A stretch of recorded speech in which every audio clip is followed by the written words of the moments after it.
Few weeks back, I tweeted about outsourcing, the not so secret weapon of successful entrepreneurs.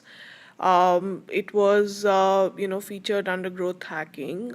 Basically, growth hacking is an art of, growing businesses, growing customers, and growing communities and stakeholders through engaging with outsourcing and through engaging with, various vendors, partners.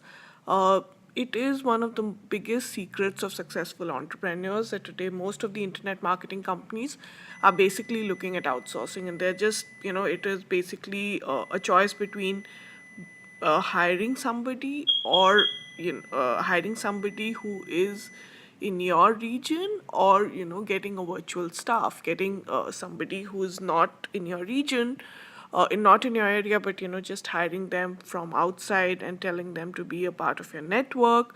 And there are many companies that now are offering the same training program, and they're basically looking at just sort of getting everybody together, telling them that, hey, this is our management training program. You be with us for 6 months, and then after 6 months, we will, if we like you, we will be able to kind of take you forward. And I think the thing that is very essential is to understand what are the essential competencies and values that a particular organization has, and what are the essential values, competencies that a person has. And there has to be some kind of a match.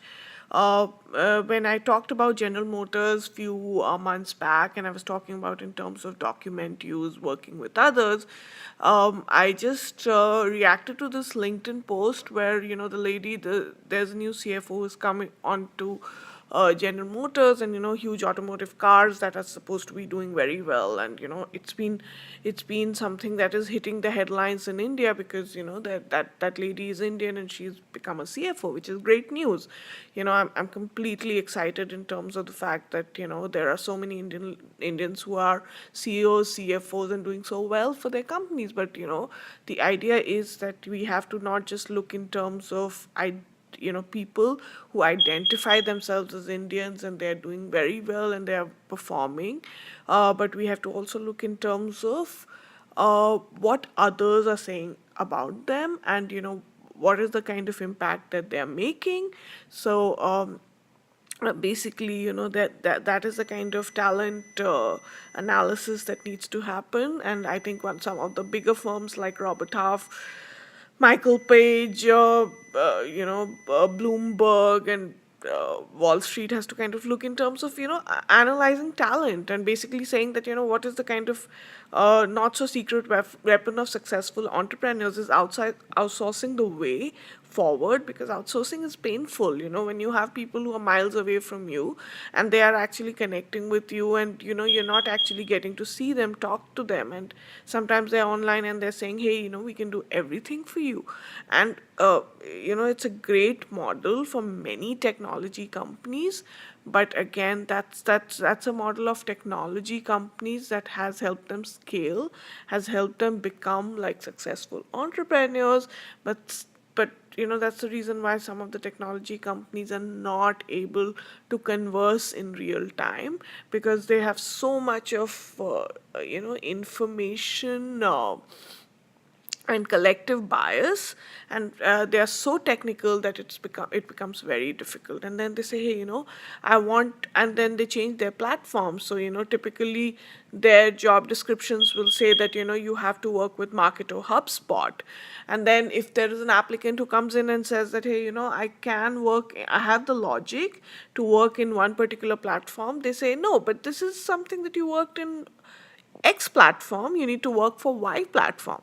Then when that person says that I have logic to work in Y platform, then they say, no, you can work in Z platform. So it is basically very confusing. And I'm really happy that LM Financial Services liked my retweet on essential social investing platforms. Social media in financial services is a great area, and I think some of the internal social media platforms that companies have are very, very exciting. And I think the entire social investing platform of few of the financial services companies are great, whereas few of the financial services companies really need to change in terms of the way they are doing social investing. If they are looking at bitcoins, cryptocurrency, I definitely doubt them. And they have to come out and say that there are issues with bitcoin, there are issues with cryptocurrency. And I really see the role of financial services to come out and say that something which is just to make money, or like is just a gambling proposition. It's like a poker game. It cannot be. It is like a lottery ticket. And many of these gambling or cryptocurrency opportunities should be looked at in a very different way. And it is something that has to be really carefully looked at, because it should not it should not be a fraud. And honestly, if it sounds like a fraud, if it sounds like a scam, 90% of the times it is a fraud. Always beware of companies that are really looking at telling you that you spend X dollars of money and then I'm going to give you this, and then you spend X dollars of money and then I'll give you this. And one has to be one has to actually look in terms of what is the kind of revenue that a company has, and what are the kind of costs that the company has, and what is it doing in addition to managing people. LM Financial Services liked the retweet, and Rights Canada also liked. So thank you, and I'm happy to educate, and I'm happy to, because I've worked with so many industries. I've worked in technology, I've worked in financial services, I've worked with large media firm. I'll work in government agency now. I definitely kind of know in terms of what is it to work with large groups of people.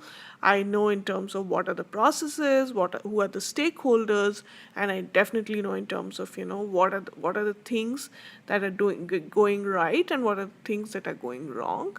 Across industries and sectors, because I follow all the news headlines all the time. Thank you.